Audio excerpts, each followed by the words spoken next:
तर मित्रांनो 10,001 जातीच्या ऊसाचं पहिल्या वर्षीचं वजन आणि चौथ्या वर्षीचं वजन आपण बघणार आहोत. व्हिडिओ शेवटपर्यंत बघा. तर मित्रांनो या ठिकाणी आपण या ऊसाचं वजन केलेलं आहे 10,001 आणि तर या ऊसाचं वजन आलेलं आहे 3.3 किलो. तर आपण बघणार आहोत चौथ्या वर्षाच्या खोडव्याचं वजन किती येतं. तर मित्रांनो या अगोदर आपण बघितलं आहे रामेश्वर मोहनराव पाटील आणि मारुती विठ्ठल सुरवंशी आजनी गावचे यांच्या ऊसाचं 10,001 जातीच्या ऊसाचं वजन आलेलं आहे 3.25 किलो. तर आपण आता आलो आहोत रामदास लिमराज गावळे यांच्या चौथ्या वर्षाच्या 10,001 जातीच्या खोडव्याच्या फळावर.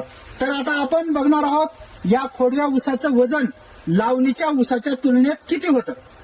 तर मित्रांनो तुम्ही पाहू शकता चौथ्या वर्षाच्या खोडव्याचं वजन बघा. या ठिकाणी विचारू आपण आमच्या गावचे सरपंच आहेत. सांगा किती आलं वजन. 3 किलो आलं सरासरी चौथ्या वर्षाचं खोडवं आणि 3 किलोचं दाट.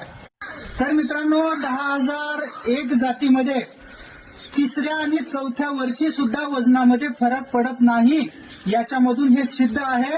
म्हणून सर्वसामान्य गोरगरीब शेतकऱ्याने 10,001 ऊसाच्या बाजूला अवश्य वळावे. धन्यवाद.